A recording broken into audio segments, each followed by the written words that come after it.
So if you think about the three things you just mentioned, right? Engagement being the first. So when we say brands have an engagement problem, the problem is we want more engaged customers. We want to have more people that are spending more time with the brand. We want to have more people that care about the brand. We want to have more information of how people were engaging with our products, with our services, with our brand, with our community, with everything that you've been built, right?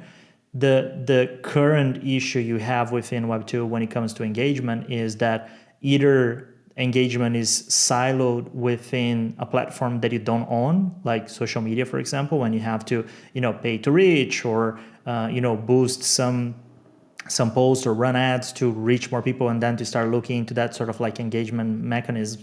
Or you don't have, enough information of what customers are doing, even within your own platforms, right? We look at obviously CRM or, e-commerce or retail. Welcome to the NFT and Web3 Insider Podcast, the podcast that gives usually the German-speaking Web3 space a voice and where we dive into the exciting world of Web3, the metaverse and the evolution of the internet. But as you noticed probably today, it's in English, and that's because I have a very, very special guest and I'm so honored to have him on the show. No one else than Diego Borgo, and we dive into a lot of topics from the future of that Web3, the future of the internet, the future of the metaverse, and how brands and companies can use these technologies. Also on how the whole space, or like what we've seen the last 2 years, has changed. The playbook is old and there's a new playbook, and what the future holds. So Diego has so many interesting insights that I'm stoked to have this interview with him. I'm Fabian. Here you get exciting personal stories of my guest and interesting practical use cases that show the potential of the evolution of the internet and Web3, so that you can actively take part in it and also use and see the opportunities for yourself. So just one more thing to mention. At the end, you have the chance to claim a POAP as, so to speak, proof of attention for this podcast. So make sure you claim the POAP. And without further ado, let's dive into inspiring chat with Diego.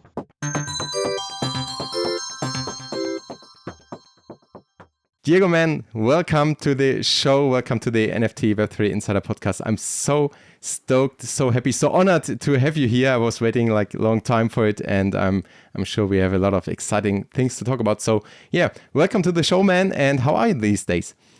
I'm good. I'm super stoked to be here. Thanks for having me. We met in NFC Lisbon and chat about having this conversation, and here we are. Things move fast in Web3. Awesome. That's how things move here. So I think it's impossible to not know you. If someone is interested in Web3 and NFTs, I think everyone knows your name and knows your pink beanie. But let's go down the history lane a bit. So what were you actually doing before NFTs, before Web3, and how did you come into this space? Yeah, I mean, I've started working when I was 16 years old on an agency side. So I was, helping companies like Samsung, Warner Bros, Microsoft, companies on that caliber back home, helping them to enter gaming, right? So if you think about gaming, if you think about esports specifically, back in 2007, that the console was in the basement, not in the living room. So the culture wasn't there. The opportunities for brands were there, but it was so difficult for them to understand and navigate that ecosystem. So early on in my career, I was really passionate about branding, marketing, digital strategies, but also looking to new technologies or new sort of like niches that are shaping culture. So that's kind of like how I started in that world. I went on to work with different brands, client side, agency side, but fast forward to 2017, I got really deep into blockchain. So I've been in that space for since then. I've been really trying hard to get big corps to implement blockchain in their strategies from like 18, 19. But if you think about supply chain, if you think about data and all of that is not sexy. It's really difficult to get brands to see, especially from a branding perspective, right? So fast forward to 2021, I got into NFTs. I first heard of like the concepts of, metaverse and Web3 and all of that. I was at Adidas in the headquarter in Germany for 4 years, working as an external partner, consulting the brand in digital. And a couple friends of mine and I, we got together and started thinking about what we could do with Web3, NFTs, metaverse within the company. And then we got together and built what happened to be Into the Metaverse. So Into the Metaverse went out from Adidas. Adidas made 24 million in 24 hours. A lot of people got really excited. A lot of brands had now a slide to put in front of their board. They had, a use case to point to. So I would say that Adidas coming to the space and Nike 2 weeks after announcing the acquisition of Artifact sort of like kicked off the bull run for brands in that space, right? So for me personally, as I've been consulting brands for over a decade now, when that happened, I saw obviously a personal opportunity for me to get out or go away from Adidas as a client and work with other brands because the demand was there and I felt I was in a really good position to help them shaping their Web3 strategies. So I went on to work with Salesforce, with Unilever, with MasterCard, with the Volkswagen Group, so Porsche, Cupra, Skoda, Shell, the energy company, and the rest is history. I've been in that space quite actively now for almost 2 years. Creating a lot of content on LinkedIn and doing education, also speaking in different venues in Europe or across the world. And just really excited about the possibility of being super early at the beginning of the new iteration of the internet and what that would potentially mean for us as users, but also professionals.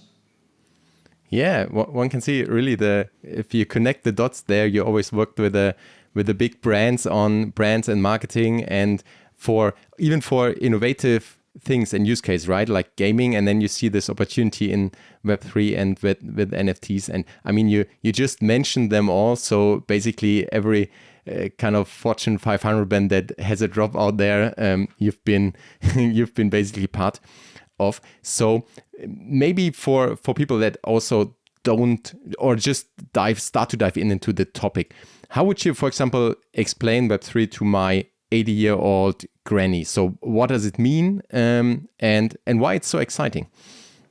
Yeah, in super simple words is the internet has been evolving since its creation and is going to keep evolving, we like it or not, or we are comfortable with or not. So new technologies will get together and stack of technology will get together to reshape the way we experience the digital world, to shape the way we connect with each other, to shape the way we shop digitally, to shape the way we behave within that space. And Web3 is just another evolution, is another evolution of that is now backed by different sets of or stacks of technology and is coming here to disrupt and reshape the way we connect digitally. So I think in simple words to don't throw the buzzwords and the technology terms in it, it's just another evolution. If you want to look at a more sort of like exemplified way of it, you can look at the backbone of the new internet being blockchain technology. So blockchain basically enabling that sort of like backbone,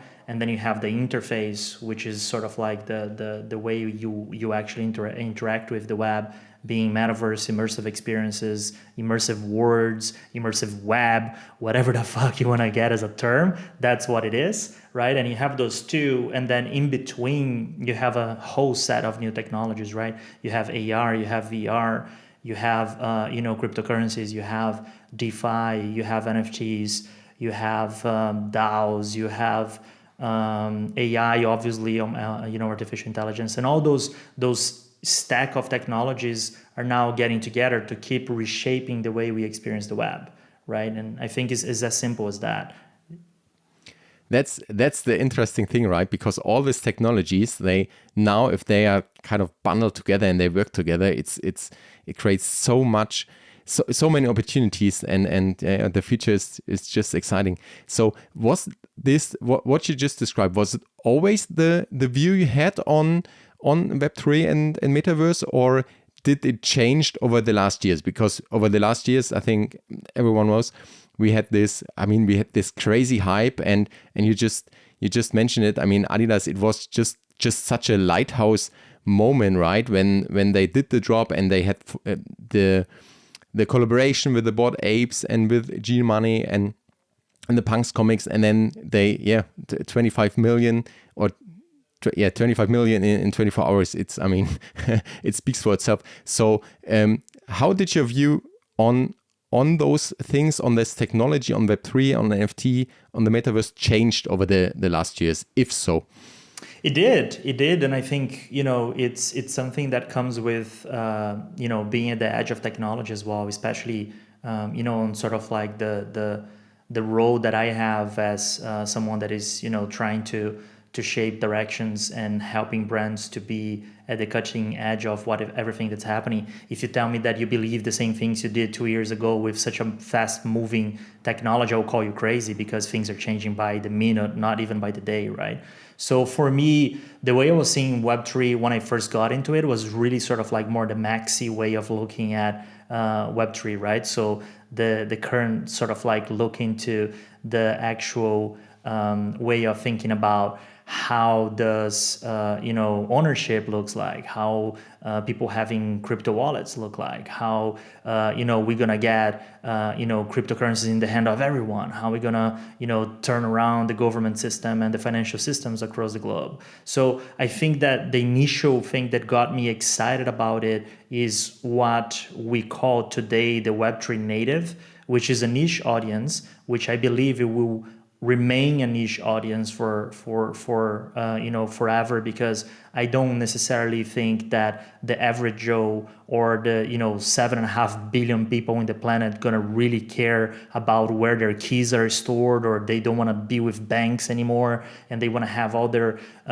digital assets sitting under their control. So the more time I've spent with corporates, I spend with people building the tech, that I've spent with looking into user behavior, looking into history of technology, the more they start shaping my mind that we started from a place where technologists have designed this new technology for one clear purpose, but this one clear purpose is so niche and so specific that is not necessarily entirely appealing to the masses. And to make it more appealing and to make it more useful, we're going to need to leave some of the things that we strongly believe that that's the way that the web should be shaped towards behind, to be able to start rolling out to the majority of the people out there.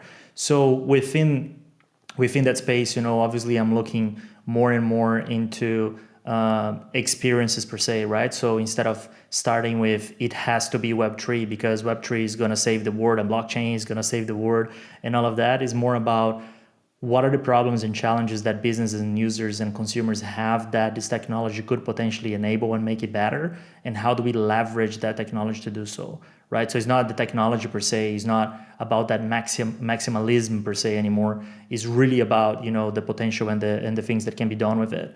So that has sort of like shifted across this time, the way I'm perceiving it. Also working with the big corps, understanding how they will reshape adoption, how they will bring the hundreds of millions, if not billions, that we expect to bring into the space. And what is going to be important for them is going to be, one, experience, two, business models, and three, the way that customer journeys are set, right? And if you look at the current ecosystem and the bottom of the rabbit hole that you and I spend a lot of our time at, that doesn't necessarily match with the expectations that the average Joe has when it comes to interacting with a brand or purchasing a product, or even just doing something digitally. So for me, that element of simplification and stepping away a little bit from the maximalism is something that has shifted towards the way I look at that. And all of that based on actual experience of being in the forefront of major companies or large organizations or tech companies or tech providers that are building the guardrails and building the infrastructure for the next generation of the web. Now, if you look from a metaverse perspective, I was really strongly believing that the metaverse is going to be basically the sort of like the platforms, right? You think Sandbox, you think Decentraland, you think Spatial, and those platform providers are the only ones that will be able to get metaverse experience in place. And with time and with the evolution of what I have been seeing, and also sort of like the exposure I've got throughout this almost 2 years now within, fully focused just within that space, I see that there will be a lot of value as well for brands that will operate, under their own realm, right? Or under their own ecosystem, or even under their under their, own experiences, not necessarily just a metaverse, but, an immersive web where you can go to Amazon right now and get immersed around the actual product, not necessarily, just seeing the 3D of it, just being able to play around with your mouse or with your trackpad, but literally getting immersed into an immersive experience, which does not necessarily has to be hosted by Sandbox or Decentraland, for example, right?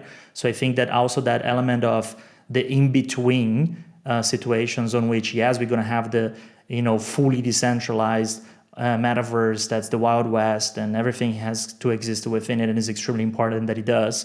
We also going to have the fully centralized words like Meta and others, but you're going to have that sort of like in-between situation where brands going to sort of like come in and out to be able to play within that, depending where audiences are, right? But also thinking from a DTC perspective, I definitely imagine and see brands already sort of like strategizing on how to enhance the experience within their own channels, leveraging immersive web technologies or immersive words and so on. So I think that summarizing a lot is just a natural evolution of the more people we want to bring to this space, the simpler we need to make it, and the less maxi it needs to become, because it's going to be impossible for us to onboard 7.5 billion people to the vision that we initially have when Satoshi wrote the paper. For sure, it's extremely important, and it's going to be important for a niche audience, as I said. People like you and I might care extremely about that, and we will keep existing and we will keep doing so. But I don't believe that the average Joe will. I think you just nailed it with that, like, description and the summary. And I mean, this is exactly the topic my thoughts were like circling around a lot over the last weeks and months. And I think it's just like this, like you said, there will be a space in the middle. So we always have the extremes, but there will be something in the middle, and it will be evolving, and it will, in the end have some elements from either side, right? My question still is, or what I can't really come up with, or like in my imagination is limited there. So do you still see a place for what we have over the last few years? I mean, not really that decentralization maxi people, because I think I agree like 100% that there will be cases for that. There will be people that want to do everything on their own, that want to have use only decentralized or mostly decentralized service and so on. But for example, to like our degen culture, right? I mean, we are in that rabbit hole, and there's an own we have our own like language and lingo and memes and stuff like that. What do you see, or how do you see this kind of degen culture? How can this fit together to what we are like going to with the mass market adoption? Because I think, as you said, it will be like totally different.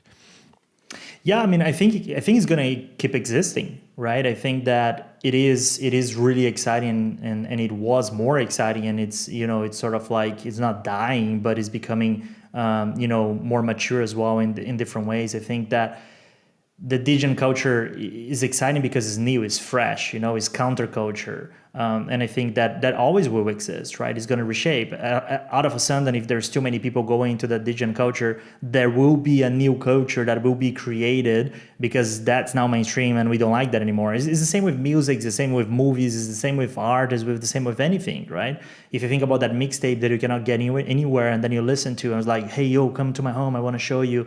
And then you start listening to that, that's the cool thing. As soon as that artist now goes and signs with a label and goes mainstream, it's like, oh yeah, sell out, I don't like that anymore. So from a culture perspective, it is the same as everything else. Gaming is the same, right? Counter-Strike was like, super underground and something, and out of a sudden went mainstream, and some people left and other people remained, and the product has changed and the community has reshaped. So from a cultural perspective, I strongly believe that it will always exist because there is demand. I think it's going to keep reshaping and evolving and changing, but I don't think we'll feel the connection or the sort of like the sort of like hype that we felt within the last, let's say, 2 years, especially 2021, because everything has changed. When Adidas walked in, I remember everyone changing PFPs to tracksuits, and when Bored Apes mint out, like Ape Follow Ape and all of that, and all communities that came after, because it was a subset, super small within a niche culture, that finding someone that understood what you were talking about and then liked the same things that you did meant something really strong, right? I remember I was having a pizza in a place here in Portugal where I'm based, and I've seen a guy wearing a hoodie from Bored Apes, and I just stood up, left my pizza behind, and went there to talk to him. I was like, fuck, it's crazy to me people actually in real life that are within the same bubble that I am. And as the bubble expands and as things shift, it's natural that human behavior culture is going to change as well, and there's going to be the next thing, and people are going to be within that culture. And so that's the way I'm looking at that from a cultural element. From a business perspective, I think that one of the major mistakes that happen within our industry, especially if you want to niche down to NFTs specifically, was that out of like the 350 plus brands within that Fortune 500 realm that has entered Web3 or done something within NFTs, majority of them lean against that playbook that Adidas, Nike, and the early brands that dropped something in December or beginning of January 22 have done, which was issuing a NFT as an asset class that is entirely focused on price, floor, making revenue from minting, making revenue from royalties. And that flooded the whole market, took that cool kids feeling from it, because out of a sudden you had McDonald's and Meta and Coca-Cola chatting on Twitter and giving GMs to each other, and everybody was like, what the fuck's going on, right? So I think that thing, was one of the major mistakes, because most of those companies, instead of trying to understand the technology and expand on its usage, especially within NFTs, that, NFT is an asset class which you can buy, is one out of 1,000 different use cases. Majority of them sort of like double down into that. And I think that the main issue that has happened as an outcome of that is that the NFTs became the product instead of being the enabler, right? So you can buy an NFT, you can sell an NFT, it became the product. And the technology becoming the product is a problem, because we are one of the very few people in the planet that cares about buying an NFT, right? If you can use that as an enabler to give better experiences, to provide better services, or to solve problems, to make people's life easier, which NFTs do too, there is a whole different playbook that can be written on that. There's a whole different bunch of use case that will be much more appealing to the mainstream audience. So I think that, in short, I don't believe that the future for large organizations, especially the ones on the level that I'm engaging and advising and working with, I'm advising them against into any minting, into any NFT as a asset class use case, because for me that is dead for those brands, right? It's extremely difficult for them to do it. Legal issues, treasury issues.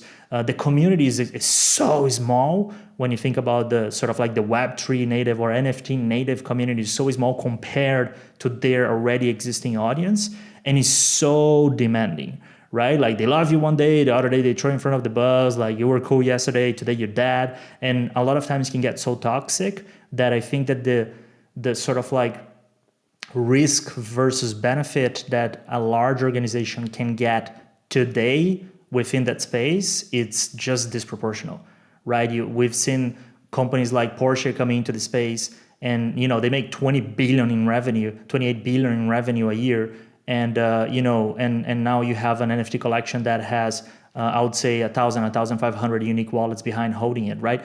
The amount of people behind the collection is so small and so niche for such a large organization, and the amount of risk and effort that you need to put to make it happen is so disproportional that I think it becomes really challenging for them to prove a use case. Not just for Porsche. Porsche is an example. There's many other brands that we can analyze for the rest of our days that is going to have similar things in common with that right now. So I think that the DGen use case of like Azukis, Doodles, cool cats, bored apes, artifacts, and all of those. Shield my bag below, whatever, right?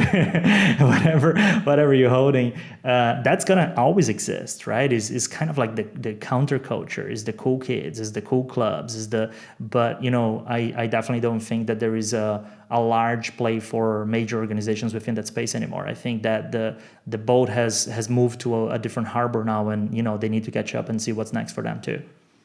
Yeah, and I think it's a necessary step. And also, we can see that those brands that have entered with this playbook, right, and they like sold NFTs, which were basically asset class. They have the problem today that those people who are now holding or bought maybe at the all-time highs, they have massive high expectations, right? And you can't do, like, you can't fulfill that expectations. There's no way for a brand to do so. And I think that's a challenge that those brands have. And so, yeah, I fully agree on the like the new times. Let's say we have the kind of, the old playbook is done, and it should, every like company, every brand should notice that, okay, that's not the way you do it anymore, and probably never was the best way. How do you see, like, for example, let's take Porsche. They have now this 1,500 people that are, let's say, they're really like they are Web3 guys, most of them, and let's say, okay, it was so late, and they have kind of a transformation in the project as well, that they now don't have at least that expectation that they 10x their NFT and can sell it for multiple, but they want to be part of the brand experience. Do you see this as one way forward to have this Web3 people, degens, like the Web3 audience, for a kind of subset community management, or like in community management for community building, early adopters, to find out where maybe other people, other customers are, what they are thinking, what they are heading? Is that a use case, or would you like totally advise not to target Web3 audience at all? Because I think that's also the thing we've seen over the last 2 years, that we only have this subset of the population, right? And they, we talked about it earlier, the degen culture, we love it. We identify with the people, you can make great connections, and we love that space. But I mean, it's not the mass market, right? So for brands, would you say, okay, don't go to this small Web3 niche audience at all? Or does it make sense, like, for example, for like experimenting with community and the technology and stuff like that? I think that experimentation phase within that space, if you want to just like tap into that specific audience, is what we've been doing for almost the last 2 years. I think that's where I'm calling for this sort of like new playbook or next iteration of that playbook, which is, it shouldn't be about Web 1, Web 2, or Web 3 audience. It should be about, the brand's audience. When you think about how brands went into social media, for example, although they were tailoring their message based on the channel they were at, they were not looking at the Instagram audience, the Facebook audience, or the Twitter audience, right? They were shifting the way they communicate within those channels just because they want to be native on a comms perspective. But within those 3 platforms, the customers of that brand were seen as customers of the brand, right? And you tailor the messaging based on where they are to be more appealing to them and to grab their attention. But you don't sort of like classify them as, Web 1, Web 2, or Web 3 audience. So I wouldn't recommend looking from that angle. I think that what you need to do is understand who actually care about the brand from a fandom perspective, from a loyalty perspective, from people that really are really interested in the brand and are excited about buying products, especially in the luxury segment, right? Paying high ticket for a specific product is obviously a demonstration of fandom or passion or love. So how can you connect with them? How can you get together with them? How can you provide money can buy experience? How can you provide product? Money can buy products and things in that direction, on which you leverage the technology to sort of like be the proof of actions, the proof of fandom, the proof of loyalty, the proof of purchase, the proof of whatever. Because using that as a cryptographic proof, obviously you can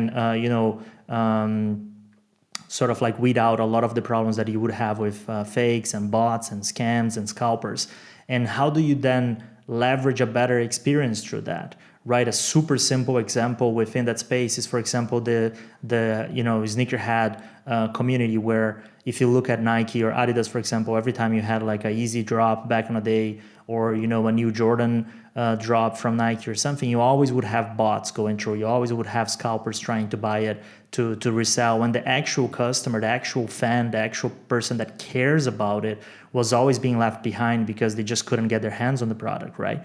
This is where, for example, this technology can easily be implemented in a manner that you can now prove fandom, right? Taylor Swift has done something really exciting, not in Web3, but a really clear use case of how Web3 could play a role, which was, if you want to get hands on her World Tour ticket, you needed to do certain tasks and activities and prove that you've done it so you can get access to purchase the actual ticket, right? So you take all that layer of scams, you take all that layer of bots, you take all that layer of scalpers, and gets the product in front of the actual true fan that actually cares, right? So if you start reverse engineering a problem that exists, that Web2 technology is not necessarily solving it as it could, and we are seeing that Web3 technology is really well positioned to do it, that's where you start unlocking the potential of it, right? And it could be NFT, it could be an off-chain token, it could be whatever. That doesn't necessarily matter, right? What matters is that you can use the technology as an enabler rather than the product, and you can focus on enhancing the experience instead of, just like quote unquote building community, or quote unquote doing a mint, or quote unquote making a roadmap. I think we are way past that, and the real business opportunity and the real, sort of like real use cases for brands right now are to really understand what are problems that they currently have that the current technology is not the best to solve it, and how potentially Web3 technology can come and give a boost within that space, because that's how you're going to start unlocking better customer experience, which equals at the end of the day to more revenue, or to new audiences, or to new users, and many other KPIs that every brand is accustomed to, every C-suite is accustomed to, right? And I think that making all that conversation less alien to brands is going to be the next challenge for us, because the last 2 years was all about like, this is so alien, this is so complex, this is so difficult to understand, that we need translators to help us to navigate through this ecosystem, right? And the less alien we can make, and the more business oriented we can make, and the more customer centric we can make, which the technology does provide, which is super exciting. So we're not dead. The more we can sort of like unlock those doors and sort of like help them fostering the opportunities within this new internet that we are living in. Yeah, absolutely. I mean, it should be clear by now that we are like moved away from, as you said, Web3 or NFTs as a product, to like this situation or the world where we use it as technology stack, right? And it's just the technology. It's not about like Web3 in focus, or the product. It's the enabler for experiences, for products maybe.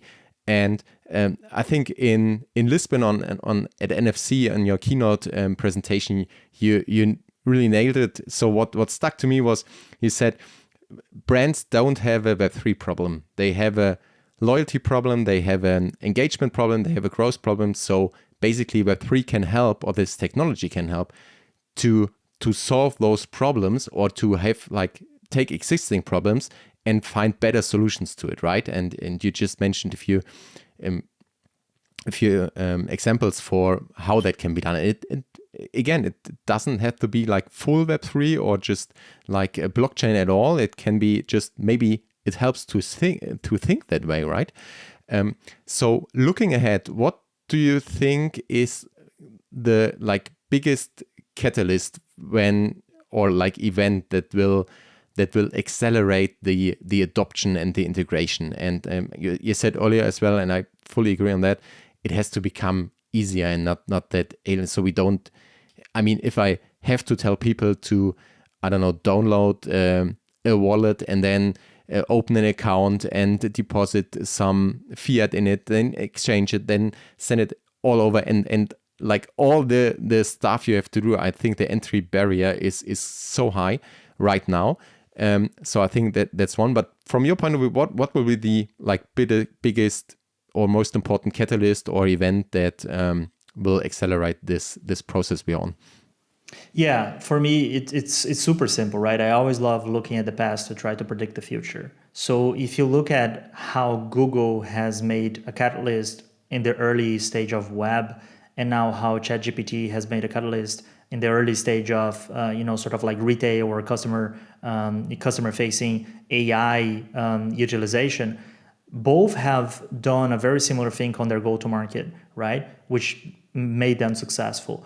If you think about UX perspective or even a UI perspective, you have a bar in the middle and you type something in that bar and a whole new world opens up. With Google was about search, so you would try an address or restaurants or whatever, and you have all those listings coming up and connected with all the geography where it's standing and all of that. So an entire new world open up to you with a couple of strokes on the keyboard. ChatGPT, on the other hand, as soon as you couple of strokes on the keyboard, a whole world opens up. Oh, like I can chat about this, I can learn about that, I can build this, I can check my code, there's a lot of things that happen, but all what takes really is just a couple of strokes on a keyboard on a bar, and that opens up an entire new planet, right? Now, if you think about how we are onboarding users to this space still, as you just alluded to, it's extremely difficult, it's extremely painful, and there's a lot of barriers, right? So for me, if I would have like a magic wand or a dream tomorrow to make it happen, we need that Google, we need that ChatGPT moment on which Web3 is going to be super understandable and so easy to be part of, that anyone in the planet that has either a computer or a phone or whatever the gadget is going to be able to interact with it and get onto it in a second, right? And for me, that's what we are so far off still, and that's why it's still really complex for people to sort of like see the value, right? Do you see it closer or in the let's say near future for the metaverse?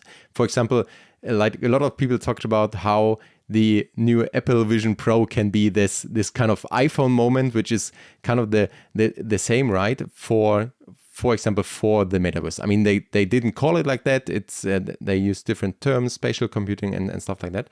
But do you see this on the same timeline, or do you think we are closer to that, where we live in this or use the metaverses and also from a brand perspective? So what would you related to this advise for or recommend for brands to look into, and how can they get into if they want to start there?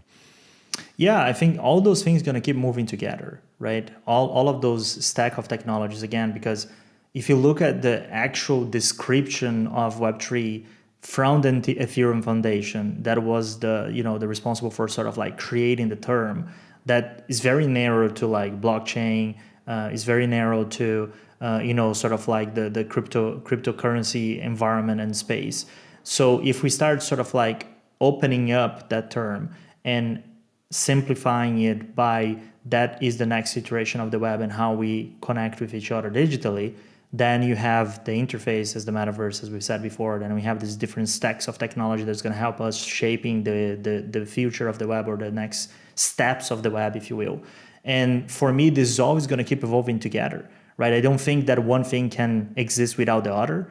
I don't think that one thing can just go without the other. When a lot of people are talking about AI disrupting or killing blockchain or killing NFTs or killing Web3 or killing the metaverse, is so insane to think that people will actually imagine that a stack of technology is made of one technology, right? So how does AI work without an interface like the metaverse? How does AI work without many different elements of different technologies that can be put together? Your phone without a 30 or 50 different technologies within it is just, a piece of glass with some components on it, right? You need that stack of technology to get together to sort of like keep reshaping and making people's life easier and making us more connected. So I think that all those things are going to keep moving forward together as they do. And the more technologies that come up and the more use case we find on the way, that combined then it's gonna sort of like keep reshaping. Now a lot of people are talking about or already working on sort of like virtual worlds or immersive experience connected with gen art or gen AI, sorry, so generative art or images or different things like that, or even when you think about chatting or customer experience. So there's a lot of things there that are already happening simultaneously, within those different stack of technologies. And at the end, they all have the same goal. The only goal all those technologies getting together have is just make people's life easier, just make experiences better, which will equal to revenue, which will equal to user acquisition, which will equal to whatever the KPI behind it. But as soon as you make something super easy to use and transformational, like Google and ChatGPT example, that's how you're gonna get attention and you're gonna get people excited about it. So for me, like all those things are keeping moving together and reshaping how we connect digitally moving forward. How can brands then use this, or what should they do like today? Maybe it's the brands you work with, but also maybe smaller companies or like, let's say, small, medium-sized enterprises. How would you, what are good ways for them to start maybe experimenting or like offering first experiences? What in your experience would be good ways that maybe are proven already, or maybe they have a lot of potential where brands can, on the one hand, gain experiences, and on the other hand, like generate or like start to the process and really dive into and use this for growth, for loyalty, for engagement with their customers, and in the end for revenue and their goals. Yeah, let's tie into that which you referred before regarding that sort of like that I've given in this pyramid of value that I think that Web3 is well positioned for. So if you think about the three things you just mentioned, right? Engagement being the first. So when we say brands have an engagement problem, the problem is we want more engaged customers. We want to have more people that are spending more time with the brand. We want to have more people that care about the brand. We want to have more information of how people were engaging with our products, with our services, with our brand, with our community, with everything that you've been built, right?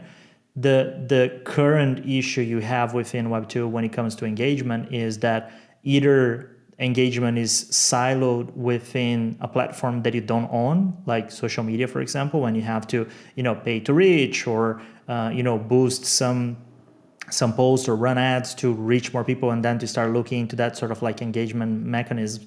Or you don't have, enough information of what customers are doing, even within your own platforms, right? We look at obviously CRM or, e-commerce or retail and in-shop experience and so on. But the level of tracking engagement and connecting that with one specific ID or one specific person, if you will, is still, there is a lot of opportunity to disrupt that area, right? And here from you, what is exciting when it comes to Web3 and where the technology is really well positioned for is that through cryptographic proofs, you were able to prove any type of action, right? We know very well POAP, proof of attendance protocol, that you can prove you've been somewhere, but you can extrapolate that use case to anything, right? Prove me that you are a fan. Prove me that you've been to that game. Prove me that you won this product. Prove me that you were there this time. Prove me that you are a member on Reddit. Prove me that you follow me on Instagram. Prove me that you've been to our website recently. And you can start creating all those different proofs, and those proofs can then start enhancing your profile as a customer, and you can start getting more and more value out of sort of like that engagement metrics that now are proofable, that you can, then connect to the second part of the pillar, which is loyalty, membership, and things like that, right? So now that you are able as a brand to solve a problem that you currently have through a new technology that allows it to do, now you start thinking, okay, so now how do I add new layers to that, right? So you think about perks, money can buy experience, product can buy experience, money can buy products, and things in that direction. you were able now to tier in different ways, like, in a loyalty or membership program, not just based on the actions that people have taken as a member of your program, but the action that people have taken forever with your brand, because now they are carrying that, baggage of engagement that you have already been able to measure before, and now you can combine those different data sets to start enhancing, the tierings or the different offerings you want to put in front of those customers. So imagine that, you've been an active Reddit member, contributing really well for the community for long ago, but there's no way you can prove to the brand you've been doing that just because you love and are passionate about it, right? Now you can, and by doing so, here is a special thing that nobody else on the planet can have. Can be an experience, can be a product. It doesn't have necessarily only to be transactional, right? And that's where there is a big shift as well, because a lot of the membership programs that exist today are very transactional, therefore they have very little engagement, and they're mostly siloed, right? And that brings us to another point. So when you think about McDonald's just being able to engage with McDonald's customers, or sometimes they have one or two partnerships that are within that space, it becomes really, really not compelling for the user to sort of like be active or to really, want to be part of that. Now, again, throughout this technology, one of the major problems that membership and loyalty programs have is the lack of integration or the lack of partnership that they can go within the vast amount of partners that they have, and they can sort of like integrate within them, because the clear problem we have today is data integration, is GDPR, is how do you get a data set from a customer base and brings to another company another siloed database, and you make them talk so you can create or enhance an experience. It's impossible today. And it's great that it's impossible that we got to that level, because, that's what were one of the main problems we had before. So now through this technology, you can do that too. You can, have APIs within smart contracts that are connecting and making data integration much easier. And the benefit for the customer here is that, for example, if you can prove to another brand that you are a higher tier in a brand, let's say Adidas and Peloton, for example, if you can go as an Adidas Gold member and prove to Peloton that you are a customer that has, been very close to Adidas and high perform athlete or whatever, for Peloton, the opportunity to talk to you, or the opportunity to engage with that customer, and Adidas and Pelotons are partnering already anyway, that opportunity and that integration is priceless, right? It's so exciting for them to be able to now put a new offer or give an experience or bring them closer to the brand, or maybe both brands want to, position something in front of that customer. So as soon as you start looking from those angles, it becomes really interesting to think about a user-centric loyalty program that is giving the user benefits, perks, and rewards, across the globe and across the network of different brands, for you simply by proving that you've taken certain actions, right? And then now if you want to look into the third part of that sort of like pyramid, that's where you start fostering growth, right? You can look into long tail growth, which is revenue. The more engaged and the more loyal people are, the more likely they will be to spend more money with your brand. The second growth you can look as a metric is you have more user acquisition, because if Adidas is doing a killer job on attracting on building the best loyalty program in the planet, more people want to be part of that, because there's so many benefits and there's so many value that they're providing through their partnership network that, why wouldn't I be part of it? So you can drive more. You can also tap into new audiences, right? Because right now Adidas and Peloton might be able to do one or two things here, but if they can do that more consistently, you can also look into tapping into the Peloton audience, and maybe they can buy Adidas gear to be on Peloton now instead of something else, right? So you can foster different things that, again, are not alien to brands. It's something that they all want to, but there is a technological barrier in between that now Web3 is really well positioned to solve. So that's the type of stuff that I'm excited about. Yeah, me too. That makes so much sense. And I think the future is really exciting. The future of Web3, the metaverse, all the technologies coming, and having a solution and providing a solution for all those problems, those challenges we have today. So I think we have to come to an end. I invite you back definitely to dive deeper into some of the topics, also on personal branding advice. I think you're best example with the pink beanie, so people don't miss you. They can't miss you on events and stuff like that. But still, if they want to follow you online, if they want to see what you're up to, maybe, so the last two questions, where can they follow you? Where can they maybe reach you? And the last word, of course, goes to you. So do you have one advice, one question, one just something you want to tell our audience, something that you want to give to them? Yeah, so first thing is LinkedIn. That's where I create most of my content. That's where I'm the most active as well. So just look for Diego Borgo, Borgo on LinkedIn. You have the pink beanie on, you will find me there. On Twitter, I'm also under Don Borgo, so Don_Borgo, so Don Borgo. There you'll find the same profile, pink beanie on.